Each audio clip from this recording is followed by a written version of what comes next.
新北市宣布，今年8月30日開始呢，這學校營養午餐是攏免費。也那台北市也宣布講，這9月開始，唔但是營養午餐會當食免錢，也會當提懸這個食材的品質，也閣有食安的標準。也毋過，即擺外界所認為講目前呢，這全國也閣無一個營養午餐法，各縣市是無一個統一的標準，所以建議講應該就愛推動專法來保障學生的權益。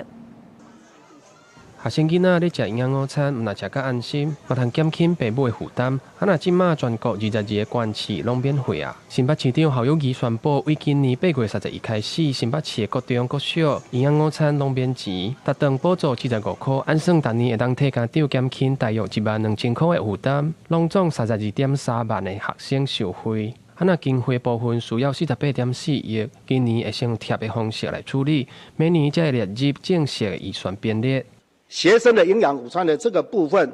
我在這個地方正式的宣布，從115年8月31號起，全面推動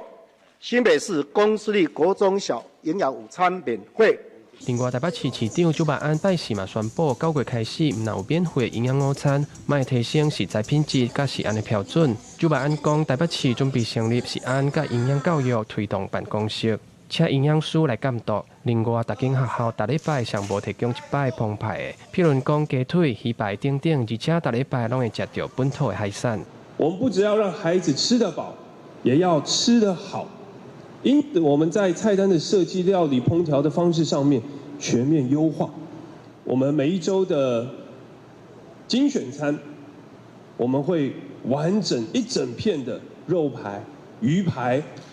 雖然即馬學生囡仔有免費的營養午餐通好食，不過學生團體甲民團嘛質疑，目前國內也無營養午餐法，歷數各縣市的食材費用、食安標準等等的細節，攏無統一的標準。目前專法還佇咧立法院咧討論，需要調研立委支持，互學生的權益予以保障。記者吳金陽、謝桂林台北報道。